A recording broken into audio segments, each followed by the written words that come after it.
está en sintonía de TV Perú Noticias, edición matinal, y uno de los temas que en estos instantes, en estas semanas, ha ocupado la atención de todos los medios de comunicación y la atención de la ciudadanía tiene que ver con los problemas de salud que existen en nuestro país. Así que para hablar de temas de salud está con nosotros el doctor César Cabeza Sánchez. Muy buenos días. ¿Cómo está, doctor? Buenos días. Jefe del Instituto Nacional de Salud. Gracias por estar aquí con nosotros. Usted nos comentaba, nos acaba de dar un dato que realmente nos escarapela el cuerpo.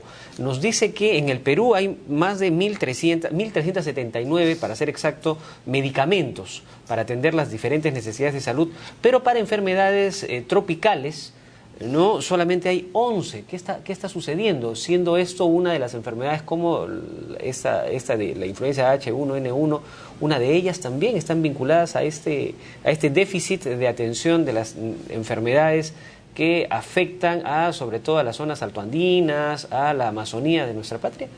Sí, en realidad estas son enfermedades olvidadas, ¿no? Donde la industria farmacéutica no ve una rentabilidad económica en la producción de nuevos medicamentos, por ejemplo, ¿no? A nivel global hay con más de 1.300, como menciona, medicamentos, pero solo hay 11 que tienen que ver con estas enfermedades olvidadas y solo 3 nuevas contra la tuberculosis.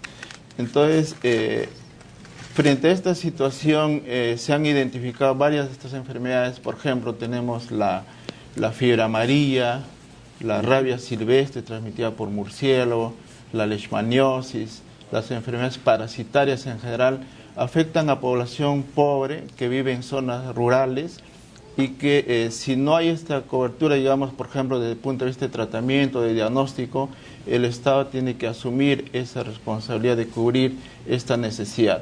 En ese sentido, el Instituto Nacional de Salud ha venido identificando estos problemas y ha venido orientando algunas intervenciones y desarrollando pruebas de diagnóstico, por ejemplo, ¿no?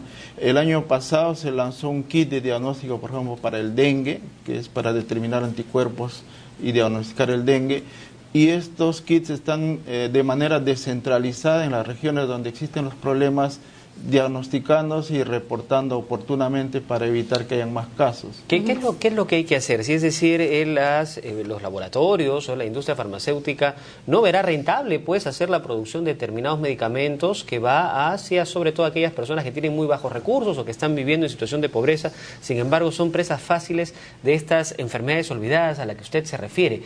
¿Cómo compensar ese desequilibrio que existe en cuanto a esta necesidad de salud en esta población vulnerable? Claro, a nivel mundial hay varios grupos que están viendo este problema y un tema, por ejemplo, es el diagnóstico que hemos mencionado, estamos tratando de desarrollar. Este año vamos a lanzar el kit de diagnóstico para fiebre amarilla, que sería el primer kit a nivel mundial porque está tan olvidado que no hay kits para eso, solo se hacen pruebas in-house. Luego tenemos la leptospirosis, la leishmaniosis, etc. Y en cuanto a medicamentos, creo que es importante el esfuerzo que se debe hacer a nivel regional entre los países que tenemos los mismos problemas, como son los países latinoamericanos o sobre todo los países sudamericanos que compartimos una gran región de la Amazonía. Entonces acá el esfuerzo es de trabajos colaborativos y de cooperación. En este caso el INS tiene convenios con la Fundación Oswaldo Cruz de Brasil, y estamos trabajando sobre la transferencia tecnológica para producir medicamentos, por ejemplo, contra la malaria, ¿no? Ahora, y también contra la tuberculosis. Doctor Cabeza, ¿ustedes ya han identificado esta problemática en relación a que no hay esta cantidad, este suministro de medicamentos para estas enfermedades que han sido consideradas olvidadas o poco recurrentes?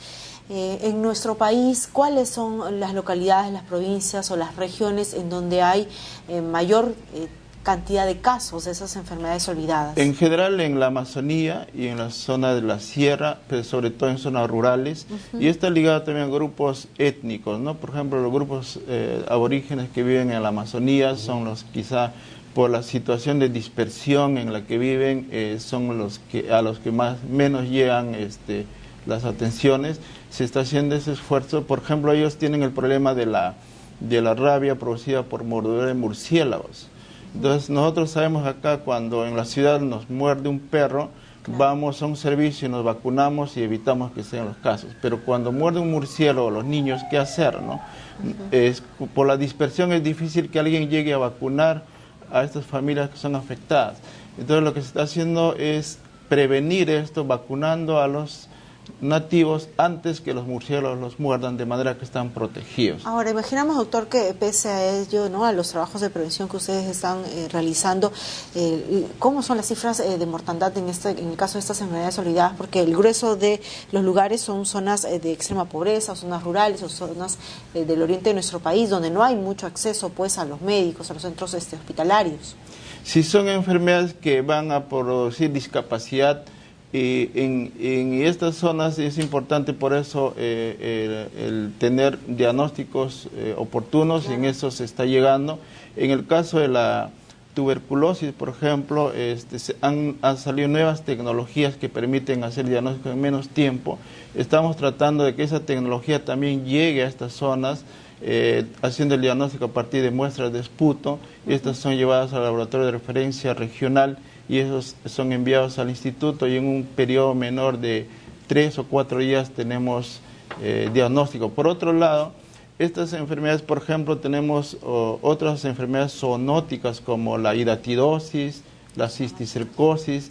Son enfermedades que no solo van a afectar la salud de las personas, sino que estas personas que su economía, por ejemplo, está en la ganadería pequeña, son afectados estos animales por estas enfermedades, por ejemplo, la hidatidosis, la fasciolosis.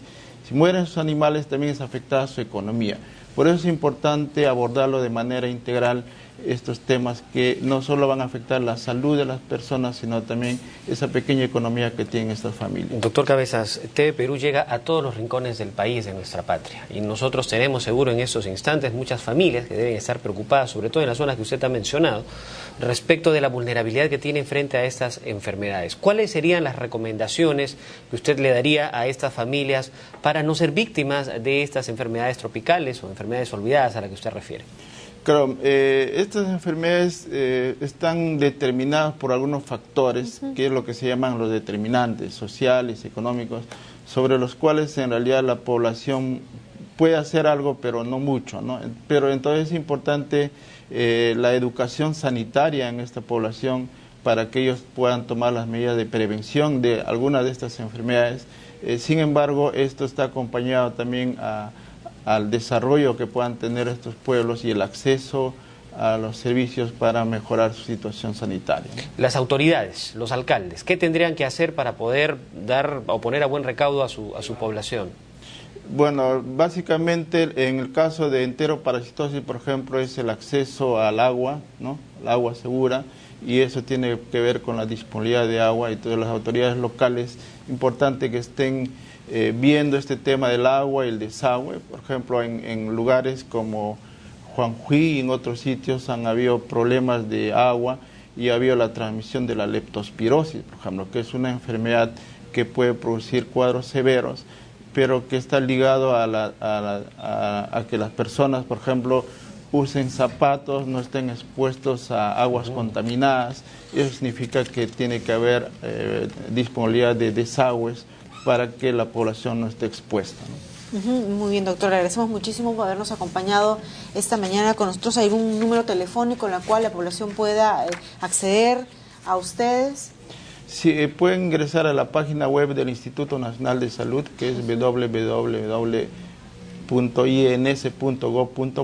Hay información sobre recomendaciones y las actividades que hace el Instituto Nacional de Salud.